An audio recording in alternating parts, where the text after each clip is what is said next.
Oke, baik, saya ucapkan selamat pagi kita semua. Kita akan mulai kelas Apologetika 1. Inilah pertemuan kita yang keempat. Ya, mari kita berdoa terlebih dahulu. Bapa di dalam surga, kami bersyukur untuk anugerah keselamatan, anugerah pada kami, kesempatan kami dapat mengenal firman-Mu dan dapat melayani Kau ya Tuhan. Pimpin kami, sertai kegiatan belajar mengajar kami, terangi akal budi kami dengan Roh Kudus-Mu, hingga apa yang kami dapat dengar, apa yang kami pelajari, sungguh memperlengkapi kami. Kami dapat siap sedia untuk memberi pertanggungan jawab pada siapapun yang meminta kepada kami. Kami berdoa, memohon, meminta di dalam nama Tuhan kami Yesus Kristus. Amin. Baik, ini adalah pertemuan kita yang keempat ya. Kelas Apologetika 1. Jadi kita akan melanjutkan materi kita. Nah, Anda saya harapkan sudah memegang bahannya. Ya, saya sudah kirimkan melalui WA, tapi itu sudah di print, di copy, kemudian dibagikan.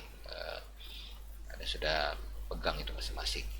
Jadi hari ini kita akan masuk ke materi tentang fideisme. Ya, tentang fideisme.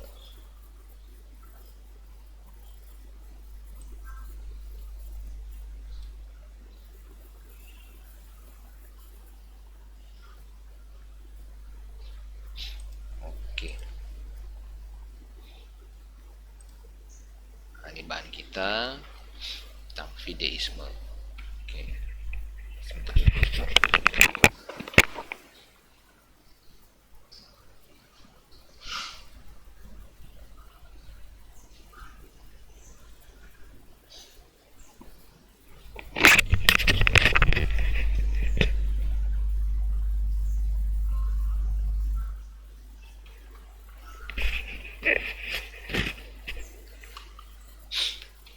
Oke, fideisme. Nah, fideisme ini berasal dari kata Latin yaitu fides yang berarti iman.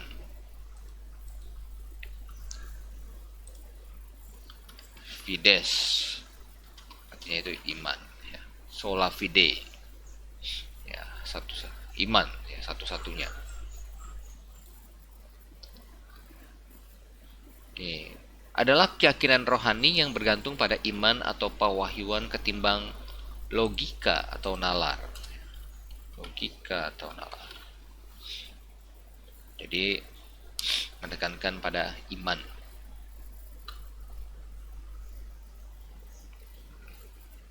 Nah, seringkali mereka mengutip apalagi kalau fideisme Kristen ya, Ibrani 11 ayat 6 ya. Ibrani 11 ayat 6. Apa bunyinya? 11 ayat 6.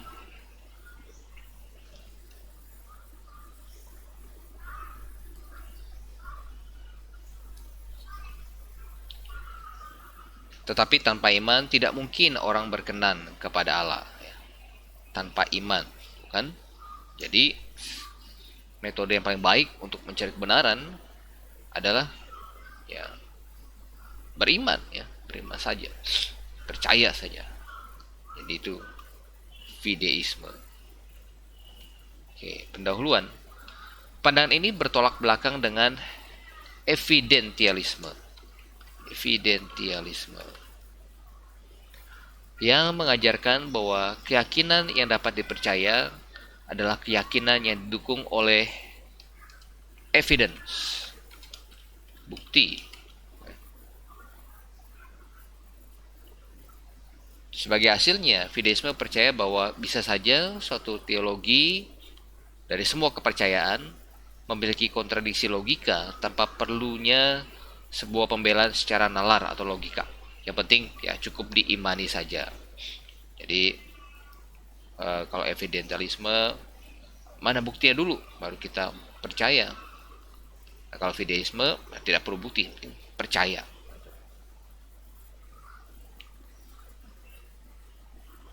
Fideisme mengajarkan bahwa argumen rasional untuk eksistensi Allah adalah salah dan tidak nyambung.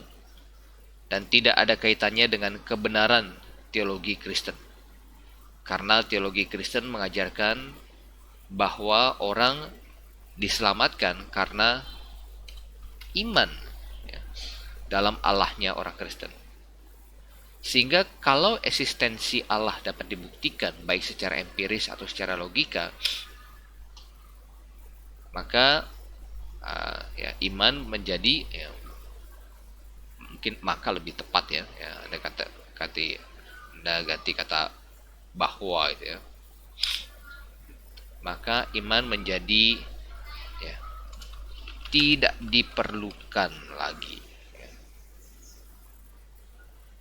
Jadi kalau eksistensi Allah dapat dibuktikan baik secara empiris atau secara logika, mereka bilang iman tidak diperlukan lagi.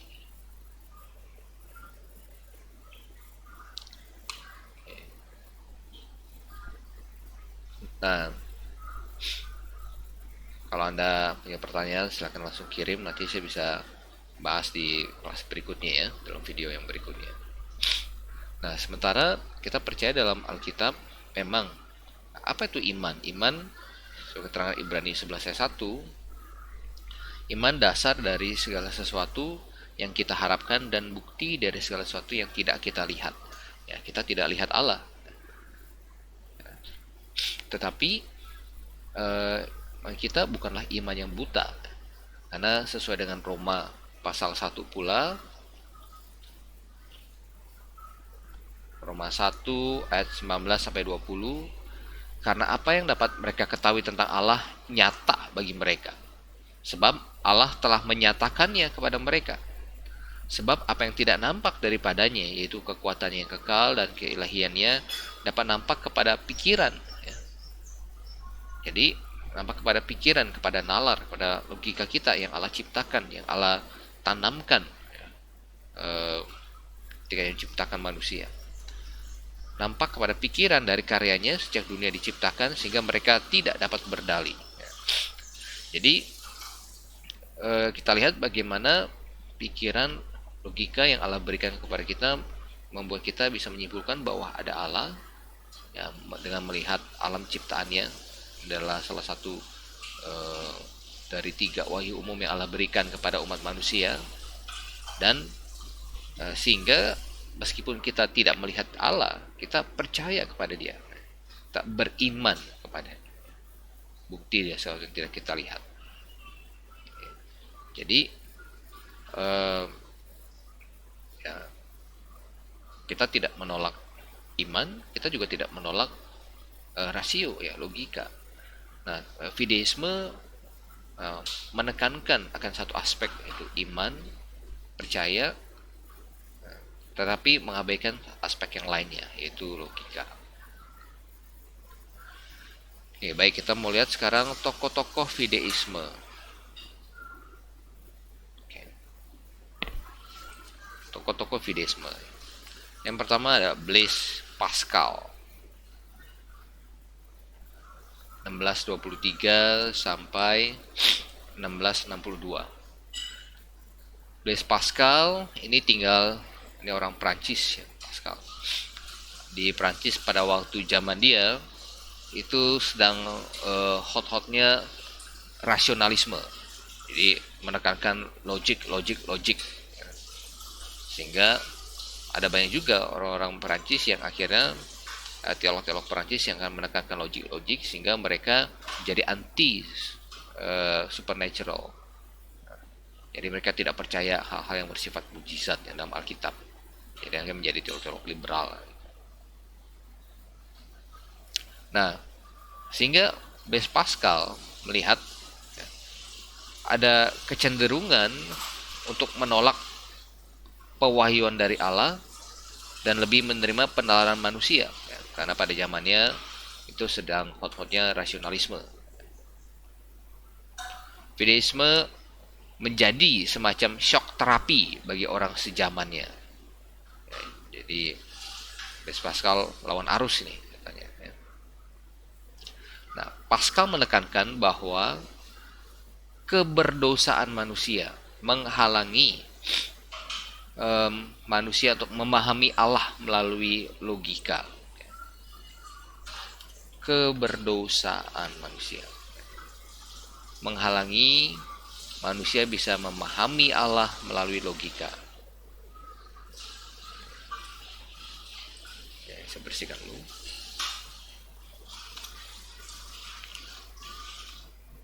Bagi Pascal,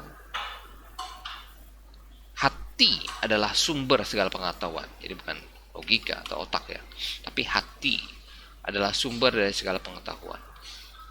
Hatilah yang mengalami Allah dan bukan logika. Logika saja tidak akan bisa menemukan Allah. Inilah iman. Allah dirasakan oleh hati, bukan oleh logika. Dan yang dikatakan pemberian dari Allah adalah iman, bukan logika. Oleh karena itu, adalah sia-sia bagi manusia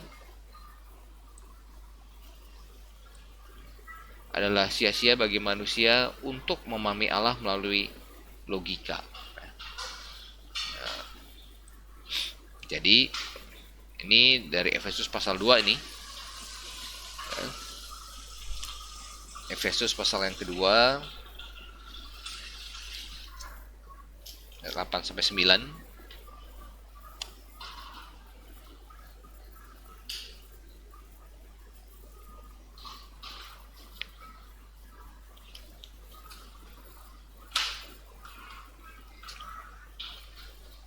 Sebab karena kasih karunia kamu diselamatkan oleh iman, itu bukan hasil usahamu tetapi pemberian Allah. Jadi lihat, iman itu pemberian Allah.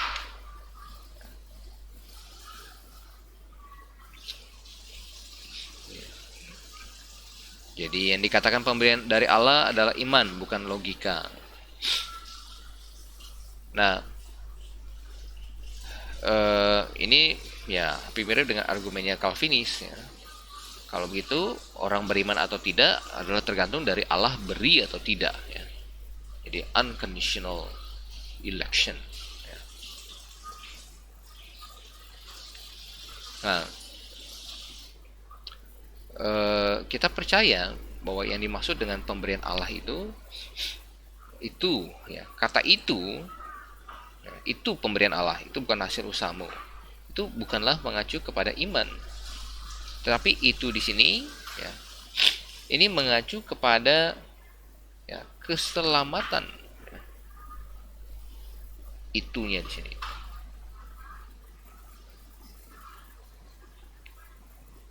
Itu ya mengacu pada keselamatan. Sebab oleh karena kasih karunia kamu diselamatkan. Nah, keselamatan itu bukanlah hasil usaha kita, tapi pemberian Allah. Ya, kalau Allah tidak berinisiatif untuk menyelamatkan kita, maka kita tidak mungkin bisa selamat. Oke. Dan kalau kata iman ya itu kata pistis.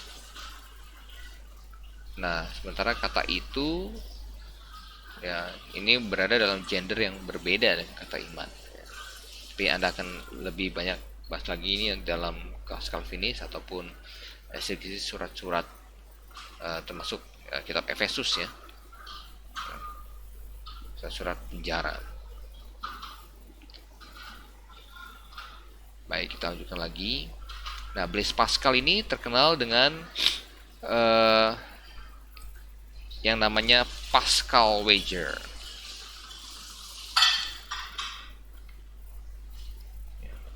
Pascal wager. Apa ini Pascal wager? Ini ibaratnya wager itu kayak taruhan ya, taruhannya Pascal. Sebuah tipe fideisme di mana ia mengundang orang-orang ateis untuk melihat bahwa iman dalam Tuhan adalah sebuah pilihan yang tidak beresiko. Tidak beresiko. Yang justru bisa memiliki potensi pahala. Jadi tidak beresiko. Nah, secara tidak langsung sebenarnya Anda sudah sering mendengar Pascal wager ini. Ya, kalau Anda ikut seminar tentang keselamatan, ya pasti untuk seringkali memakai Pascal wager ini, termasuk alumni-alumni dari Gates ya. Kita bilang, jikalau di dalam dunia ini ada dua buah pilihan antara percaya Allah dengan percaya tidak ada Allah, maka orang bijak pasti pilih percaya ada Allah. Mengapa? Karena pilihan percaya atau beriman pada Allah tidak mengandung resiko, justru mendatangkan pahala. Seandainya pun nanti di ujung hidup ini setelah kita meninggal ternyata tidak ada Allah, oke, ya nothing tulus. Ya, dibilang rugi, oh rugi waktu dong, rugi uang, ya tidak rugi amat juga, karena itu membuat hidup kita jadi lebih tertib. Ya, nothing tulus. Tetapi seandainya dalam hidup ini kita yang tidak percaya ada Allah, di dalam ujung hidup ini ternyata nanti ada Allah, ya, maka akan celaka sekali. Nah, ini adalah isi dari Pascal wager. Jadi bunyinya, kalau kita percaya pada Allah dan kalau dia eksis, kita akan menerima pahala di surga. Sementara kalau dia tidak eksis, maka kita hanya rugi sedikit atau bahkan tidak rugi apapun. Sebaliknya, jika kita tidak percaya pada Allah, tapi kemudian dia eksis, kita akan menerima penghukuman dalam neraka. Tapi kalau dia tidak eksis, kita akan mendapat sedikit atau tidak dapat apapun. Oleh karena itu, menerima pahala atau rugi sedikit atau tidak rugi apapun lebih baik daripada menerima penghukuman dalam neraka, dapat sedikit atau tidak dapat apapun. Oleh karena itu adalah logis untuk percaya pada Allah, bahkan jika tidak ada bukti kalau ia eksis. Jadi nothing tulus. Ini win-win solution, Pascal wager. Ya. Oke. Pascal wager ini yang penting, ya. Kemudian kita masuk ke tokoh yang kedua. Ada yang namanya Søren Kierkegaard. Søren Kierkegaard. Hidup 1813-1855. Menurut Kierkegaard, oke, saya naikkan lagi dikit.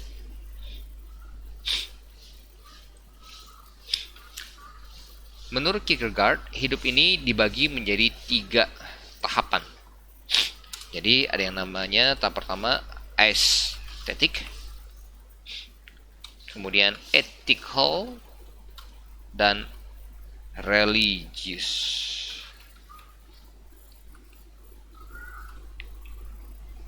Aesthetic, ethical, dan religious. Tiap tahapan dipisahkan dengan keputusasaan.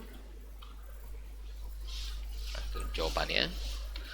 Tiap tahapan dipisahkan dengan keputusasaan dan dijembatani dengan lompatan iman.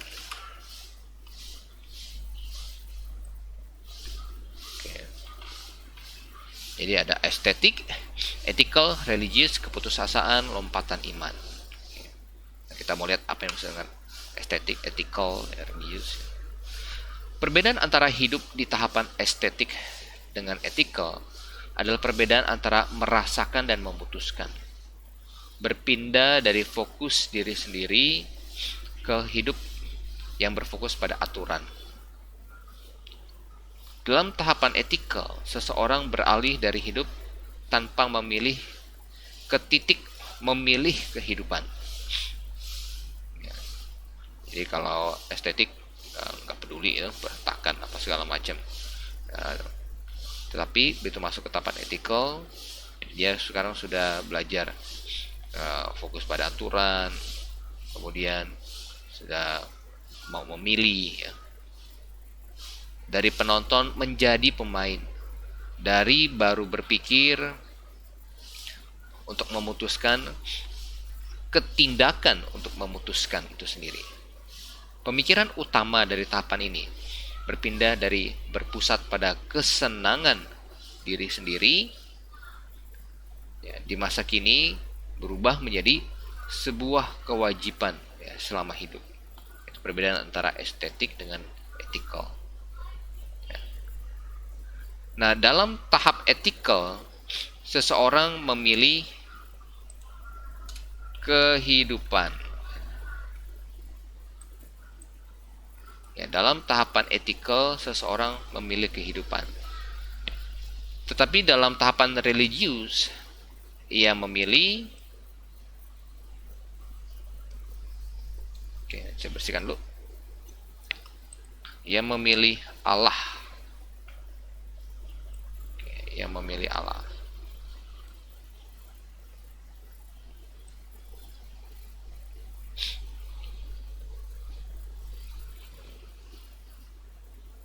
Tahapan ethical berkonsentrasi hanya pada kewajiban selama hidup. Sementara tahapan religius berfokus pada kekekalan.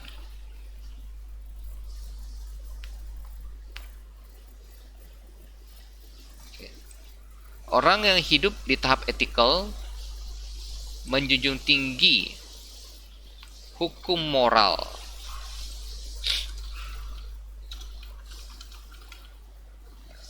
Menjunjung tinggi hukum moral. Tetapi manusia religius memberikan respon terbaiknya kepada sang pemberi moral. Sang pemberi moral. Tahapan religius. Nah, kalau menurut seorang Kierkegaard, Anda di tahapan mana ya? Kalau mahasiswa STT harusnya di tahapan religius ya. Oke, saya naik lagi dulu nih.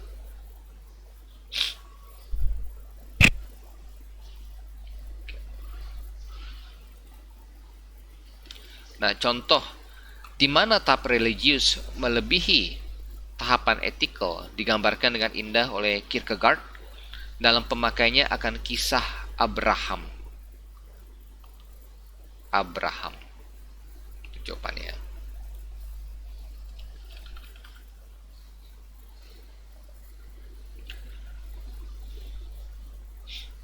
Jadi, nah dalam kisah Abraham, ya Abraham disuruh untuk mempersembahkan Ishak.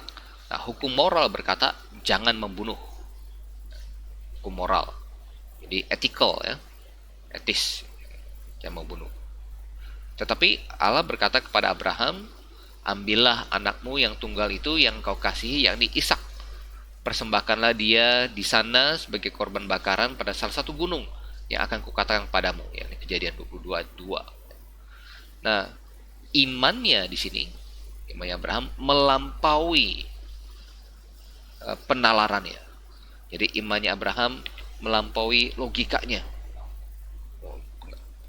Secara logika nggak masuk akal, masa suruh bunuh anak sendiri? Tapi imannya melampaui. Jadi di sini ya Abraham sudah sampai dalam tahapan religius ya, yang melebihi tahapan etikal. Ya. Keputusannya untuk beriman pada Allah menggantikan kewajiban etikanya.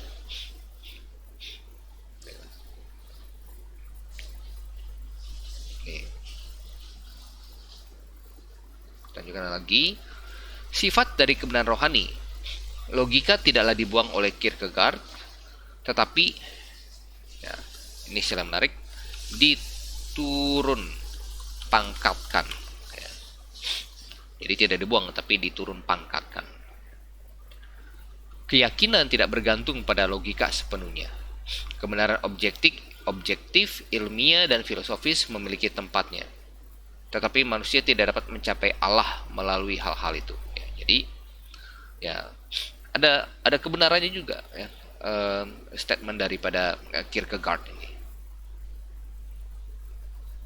Ia menulis, kekristenan adalah tentang subjektivitas dan hanya dalam subjektivitas kebenaran ada.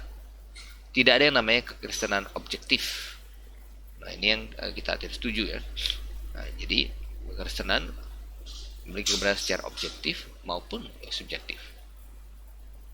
Dengan kata lain, seseorang tidak dapat mendapatkan kekekalan dari historis maupun rohani dari logika.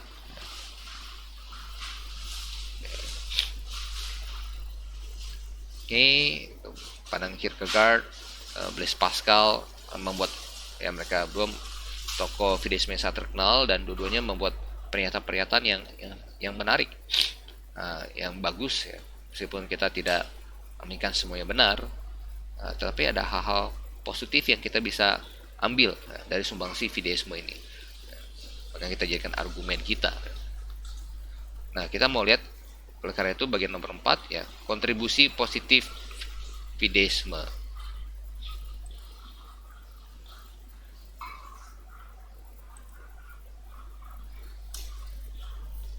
Kontribusi positif fideisme.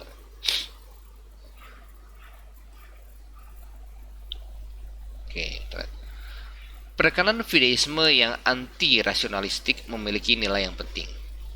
Manusia tidak dapat memahami secara rasional ataupun menunjukkan secara logis keberadaan Allah, teisme Kristen yang melampaui akal. Diperhatikan kata melampaui akal. Jadi bukan yang tidak masuk akal, tapi melampaui akal. Allah ada di luar jangkauan dari logika bagi orang yang ingin memahaminya dengan sempurna. Ya, dengan sempurna. Jawabannya, model matematis tidaklah cukup. Sifat Allah tidak dapat dimengerti dalam terminologi matematis ataupun keberadaannya dapat didemonstrasikan dengan kepastian matematis. Jadi kontribusi positif pertama ya kita percaya, ya setuju bahwa keberadaan Allah secara logis yaitu melampaui akal, bukan tidak masuk akal. Dan kita setuju juga bahwa kita tidak mungkin bisa memahami Allah dengan sempurna. Kita hanya tahu apa yang Allah wahyukan kepada kita melalui firman-Nya. Mari kita lihat kontribusi positif yang kedua. Para pendukung fideis benar bahwa baik bukti maupun logika tidak dapat dijadikan dasar komitmen seseorang kepada Allah. Seorang percaya tidak mengasihi Allah dikarenakan. Ini poin yang bagus ya dari fideisme. Seorang percaya tidak mengasihi Allah dikarenakan bukti objektif tentang Allah. Jadi bisa saja dia orang pintar, dia tahu bahwa ada sang pencipta, bahwa ada dunia ini diciptakan oleh sang pribadi yang super intelijen, tetapi itu tidaklah membuat dia secara otomatis, pengetahuan itu membuat dia mengasihi Allah, ya. Karena mengasihi itu masalah hati, ya. Masalah hati. Nah, jadi di satu sisi ya fideisme ini merekankan hati, tapi dia menurun pangkatkan atau mengeksklud ya, pengetahuan logik. Nah, di satu sisi yang rasionalisme akan logik, tapi dia soal perasaan tidak dilibatkan. Nah, sementara kita percaya ya posisi iman ya, pikiran ya, pengetahuan logik, kemudian melibatkan perasaan ya, hati ya, yang akhirnya melahirkan kehendak. Jadi itu tidak dapat dipisahkan.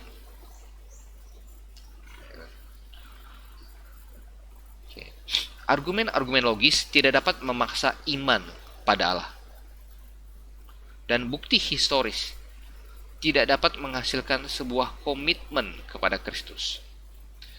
Iman bekerja dalam dimensi yang subjektif dan pribadi yang melampaui proses logika murni. Bukti yang objektif hanyalah sebuah alat yang melaluinya Allah dapat pakai, tetapi iman tidak pernah hasil dari fakta-fakta historis saja. Ya. Jadi ya, logika, bukti, ya, Ya, bukti-bukti ya, evidentialisme tidak bisa membuat seseorang mengasihi Allah. Ya. Tidak bisa membuat seseorang membuat satu komitmen kepada Allah. Ya.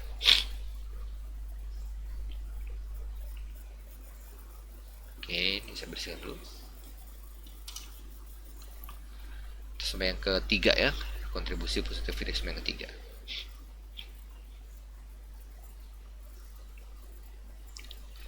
Fideisme dengan benar menekankan bahwa iman pada Allah bukanlah semata persetujuan intelektual, namun iman adalah sebuah komitmen hati. Ketika seseorang percaya pada Allah, hal itu melibatkan sebuah komitmen dari seluruh pribadinya dan bukan semata sebuah pengakuan kebenaran mengenai pernyataan-pernyataan tertentu ya tentang Allah. Pikiran dapat mengetahui sesuatu itu objektif tanpa adanya kehendak. Jadi pikiran dapat tahu sesuatu itu objektif atau benar tentang ada Allah atau tentang ya, bahkan pengajaran yang benar, ya gereja yang benar. Tapi belum tentu tahu itu akan langsung ya menghasilkan kehendak, ya, merespon secara positif atau hati yang mempercayai hal itu. Nah, berapa banyak Anda lihat, sudah berapa banyak Anda lihat orang ikut seminar di GITS, kemudian mereka angguk-angguk kepala, benar, benar. Tapi berapa banyak kita lihat ya mereka datang ke gereja yang benar? Ya, tidak ada. Ya. Ya bukannya tidak ada ya, ada banyak, tetapi jumlahnya tidak sebanyak yang datang itu. Ya, ralat bukan tidak ada. Ya. Jadi dikatakan pikiran dapat mengetahui sesuatu itu objektif atau benar ya, tanpa adanya kehendak merespon secara positif atau hati yang mempercayai hal itu.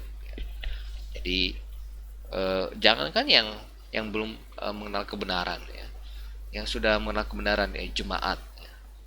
Nah, ketika kita diajarkan oleh satu kebenaran ya, satu kebenaran rohani ya, perintah Tuhan sudah jelas yang harus dilakukan, tetapi pikiran kita tahu bahwa itu adalah benar firman Tuhan dan itu adalah perintah Tuhan dan harus dilakukan. Tapi berapa banyak dari jemaat yang kemudian melakukannya ya, yang ada kehendak untuk melakukannya, ada kehendak untuk melakukan apa yang dia tahu itu benar. Saya tidak berkata tidak ada ya, tetapi porsinya akan lebih kecil ketimbang mereka yang ya, tidak ada kehendaknya ya, yang tidak menunjukkan komitmennya. Gitu. Ini kontribusi positif yang ketiga. Jadi iman pada Allah bukanlah semata persetujuan intelektual, namun iman adalah sebuah komitmen hati. Kita bilang ya iman termasuk dalamnya adalah intelektual, kemudian masalah hati yang menimbulkan kehendak ya. Kontribusi positif yang keempat, penekanan fideisme akan dimensi kebenaran yang bersifat pribadi adalah sebuah kontribusi penting bagi pengertian kita, karena kebenaran rohani adalah kebenaran dasar mengenai pribadi Allah. Ini adalah kebenaran yang harus digunakan oleh seorang pribadi, apalagi orang percaya, dengan cara yang personal, yakni dengan komitmen personal.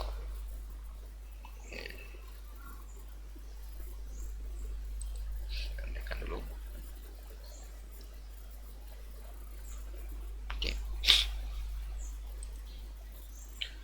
Kontribusi positif kelima ya,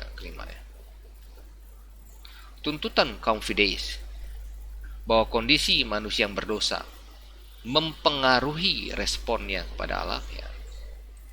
Itu jawabannya, mempengaruhi responnya kepada Allah.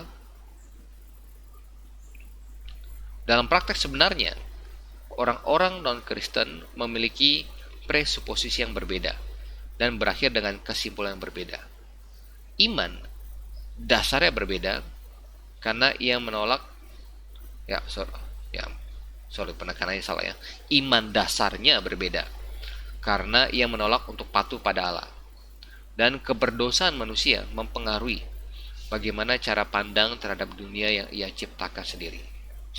Jadi orang non-Kristen ya, iman dasarnya sudah berbeda ya. Karena ia menolak untuk patuh pada Allah ya. Karena belum tentu dia percaya pada Allah ya.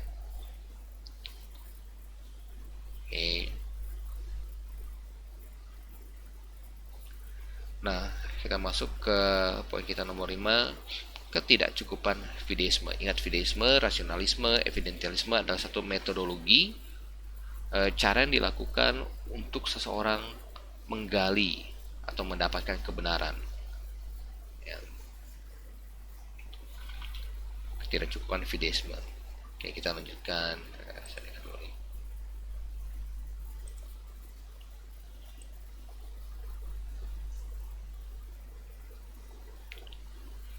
Para fideis ya.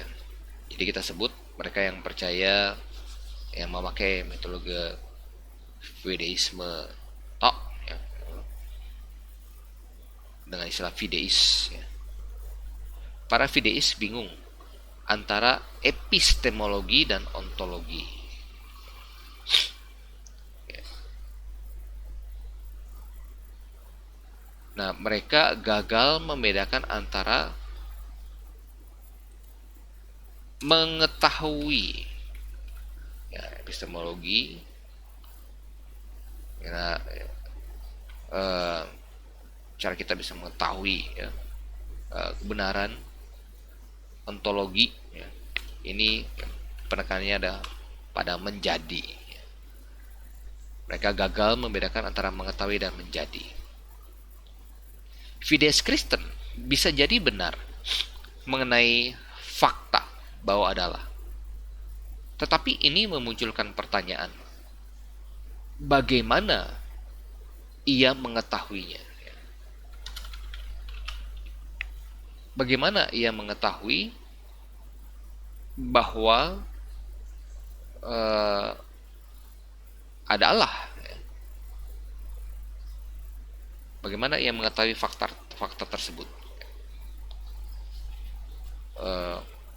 Ya tahu saja loh. Ya bagaimana kamu bisa tahu? Pakai logika kan? Nah, kalau pakai logika berarti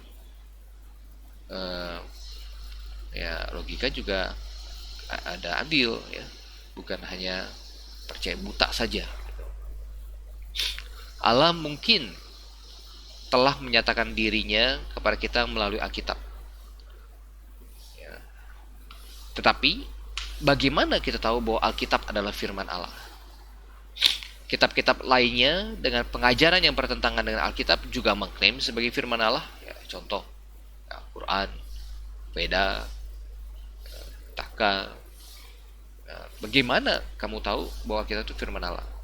Nah, disitulah kita menggunakan rasio, ada evidence ya, bukti.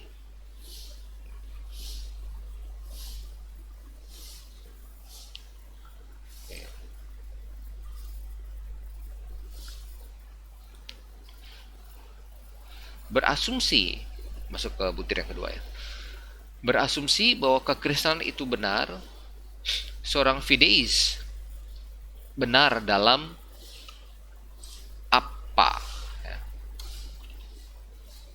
benar dalam apa yang ia percayai kalau dia fideis Kristen ya. Tetapi salah dalam alasan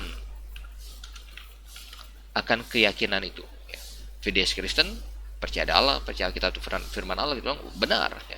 Tapi dia salah dalam alasan. Kalau ditanya, kenapa kamu percaya ada Allah? Ya percaya aja.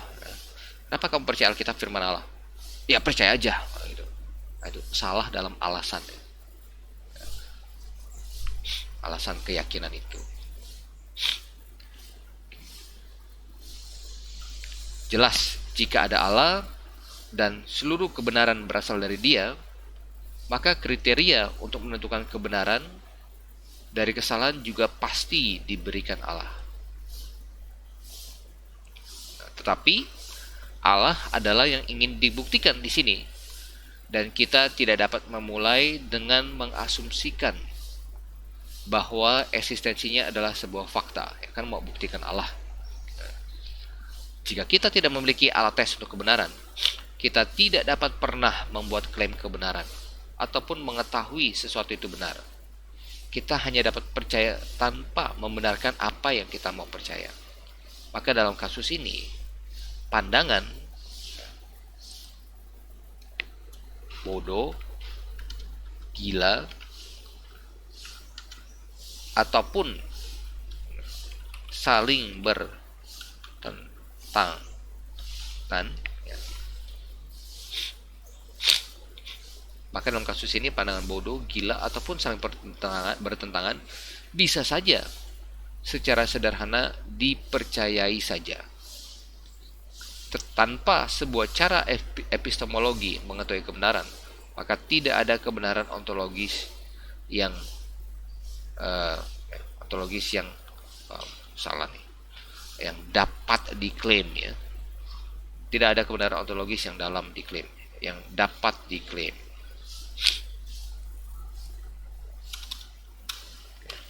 Yang dapat diklaim, bukan dalam diklaim. Jadi kalau percaya tanpa ada penjelasan yang rasional kenapa kamu percaya itu, maka seseorang bisa saja punya pandangan yang bodoh, gila, ataupun saling bertentangan. Percaya apa? Ya, percaya, pokoknya percaya saja bumi ini Tuhan taruh di atas punggung kura-kura. Loh, alasannya apa? Ya, percaya saja, ya. Ini bisa bodoh, gila, saling bertentangan tanpa sebuah alasan, ya, untuk membenarkan kenapa kamu percaya itu.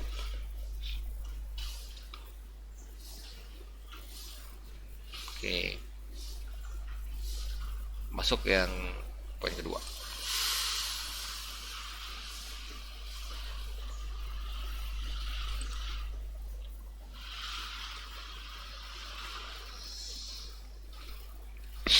Fideisme juga gagal membedakan dengan jelas antara percaya pada dan percaya bahwa, ya. Percaya pada Allah dengan percaya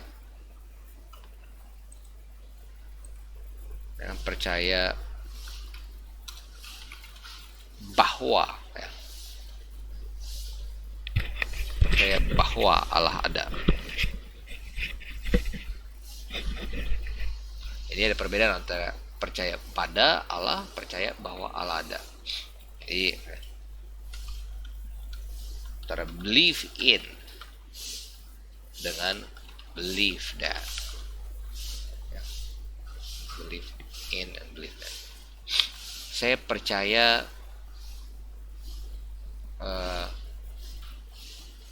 pada kursi ini, ya, kursi yang saya dudukin. Nah, kursi ini akan mampu menopang tubuh saya, ya, berat badan saya.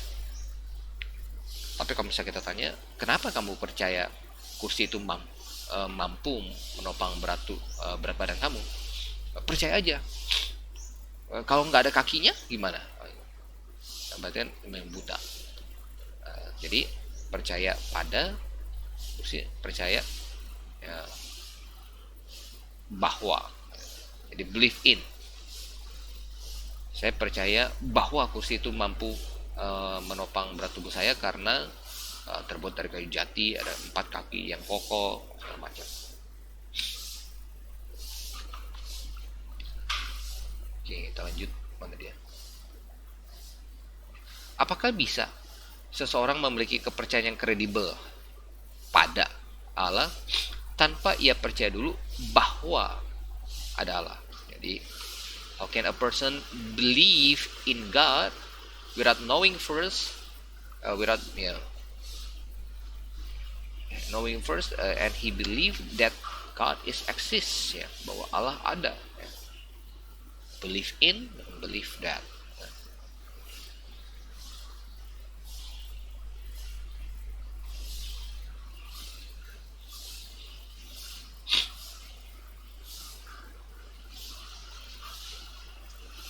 Oke, kita ambil contoh ilustrasi lainnya. Nah, di sini, bisakah seseorang percaya pada istrinya, ya, percaya pada istrinya, kecuali ia terlebih dahulu memiliki jaminan bahwa wanita itu adalah istrinya? Oh, saya percaya sama ini, sama seorang wanita, saya percaya pada istri. Loh, nomor satu, kamu tahu dulu nggak itu istri kamu atau bukan? Bukankah suatu kebodohan ketika seseorang buru-buru berlari memeluk istri yang sedang menunggu di depan pintu? Ternyata itu pintu rumah yang salah dan istri orang lain. Jadi yang Anda peluk itu istri orang lain. Dia udah keburu peluk dulu, baru istriku. Ternyata wah, ini istri orang lain, bukan istriku. Nah, seseorang harus memiliki bukti bahwa ia sedang menjalani jalan yang benar dan objek yang benar sebelum ia membuat komitmen. Nah, ini poin ya, kekurangan fideisme.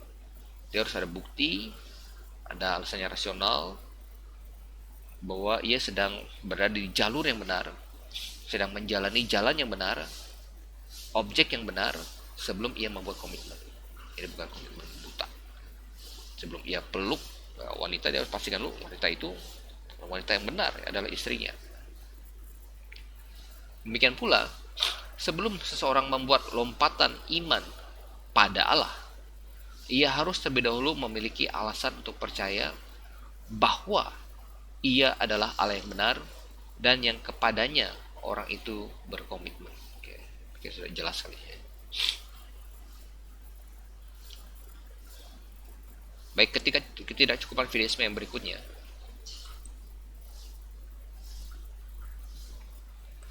fideisme tidak membedakan dengan jelas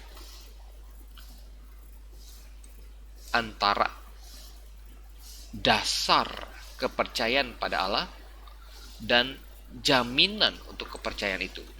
Dasar dan jaminan untuk kepercayaan itu.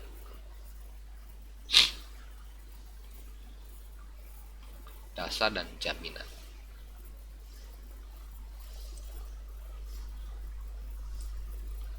Bukti dapat digunakan untuk mendukung,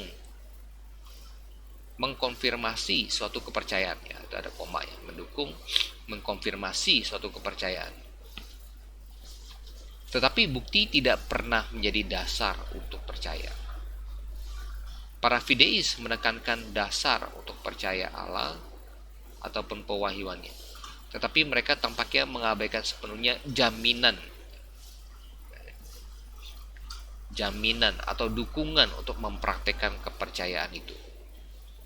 Dengan kata lain, bukti menunjukkan secara langsung keyakinan bahwa ada Allah, tetapi tidak secara langsung membuat seseorang percaya, ya, pada Allah.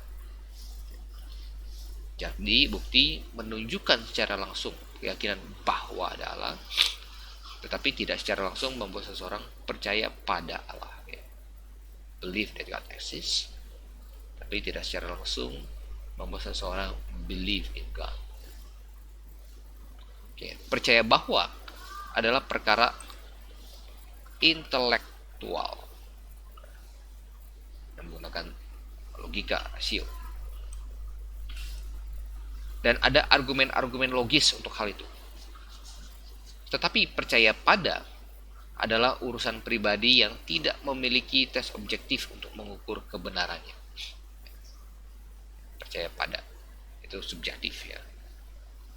Fideis benar dalam hal percaya pada, tetapi hampir sepenuhnya mengabaikan perlunya kriteria atau alat uji kebenaran bahwa ada Allah atau bahwa Alkitab adalah firman Allah. Oke. Tiga.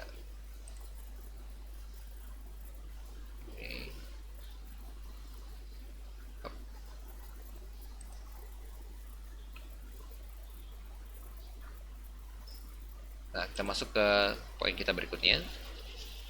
Fideis gagal mengerti perbedaan hal yang tak dapat dihindari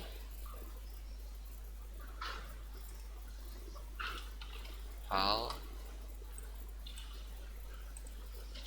yang tak dapat dihindari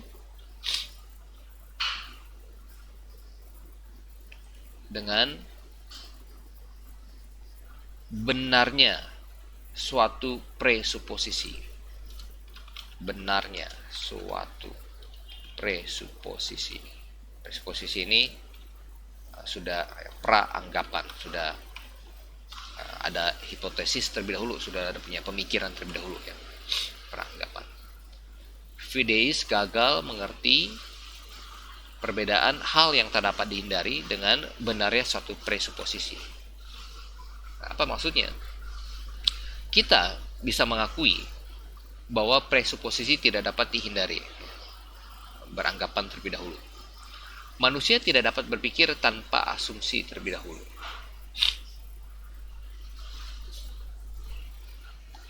Namun pertanyaannya adalah bukan apakah kita bisa menghindari menggunakan presuposisi, tetapi apakah kita bisa membenarkan, itu jawabannya ya, membenarkan presuposisi yang kita gunakan. Anggapan yang kamu miliki itu benar atau tidak ya. Karena ada banyak jenis presuposisi berbeda-beda yang bisa digunakan. Kita bisa saja berpresuposisi atau beranggapan bahwa dunia ini adalah hasil evolusi atau panteistik atau teistik atau macam-macam lainnya. Tetapi presuposisi mana yang harus dipilih dan apa jaminannya? Kita tahu yang presuposisi yang benar itu yang mana dan melalui apa ya. Tahu dari mana dan melalui apa. Untuk menjawab ini, maka Fideis harus menggunakan metodologi rasionalisme. Harus menggunakan metodologi rasionalisme, yaitu memakai logika, dan ketika ia melakukan itu, maka ia bukan lagi seorang Fideis. Jadi, ketika ia memakai logika untuk membenarkan presuposisinya, pandangannya, komitmen hatinya, maka ia bukan lagi seorang Fideis. Oh, kamu sudah pakai logika. Kekurangan Fideis. Oke, poin terakhir. Fideisme menghadapi dilema terakhir. Apakah metodologi ini mau membuat klaim kebenaran atau tidak? Fideisme mau membuat klaim kebenaran atau tidak? Jika Fideisme tidak mengklaim benar, maka untuk apa diikuti? Di sisi lainnya, jika Fideisme membuat klaim kebenaran, maka tentu harus ada alat ukurnya. Karena tidak semua klaim itu benar, harus ada bukti, harus ada penjelasannya, alat ukurnya. Oleh karena itu, Fideis harus menawarkan sebuah pembenaran untuk kepercayaannya. Jika ia tidak mempunyai pembenaran untuk klaimnya, maka pandangan itu hanyalah sebuah pandangan yang tidak dapat dibenarkan, yang tidak punya hak untuk mengklaim kebenaran, dan gak perlu dipercaya, gak perlu diikuti. Namun jika seorang Fideis menawarkan pembenaran kepercayaannya dengan argumen-argumen yang memerlukan logika, maka ia bukan lagi seorang Fideis. Jadi susah bagi seorang Fideis untuk membuat satu klaim kebenaran. Teisme Kristen benar, panteistik benar, evolusionisme benar. Buktinya apa? Karena begini-begini, bukan lagi seorang Fideis. Kalau dia nggak buat klaim kebenaran, kita nggak bisa bilang ini benar. Kok kamu nggak bisa bilang itu benar? Ngapain saya harus ikutin? Ya, ngapain harus saya percaya? Jadi dua-duanya ibarat makan buah si malakama ya, dua-duanya salah. Oke. kita habis sampai di sini materi kita tentang fideisme. Kalau Anda punya pertanyaan, ya Anda bisa kirimkan pertanyaan Anda, mau WA secara pribadi silakan, atau mau kirim di grup juga silakan. Nanti saya akan jawab di video selanjutnya. Oke, mari kita berdoa terlebih dahulu. Bapa dalam surga, mengucap syukur kami sudah menyelesaikan pembahasan kami dalam kelas apologetika Kristen 1. Tuhan pimpin agar kami dapat mengerti dan dapat membantu memperlengkapi diri kami untuk semakin cakap dalam memberi pertanggung jawab kepada orang-orang yang meminta kepada kami ya Tuhan. Bahkan kami hikmat, kami berdoa di dalam nama Tuhan kami Yesus Kristus. Amin. Oke, kelas kita sampai di sini. Selamat siang semuanya.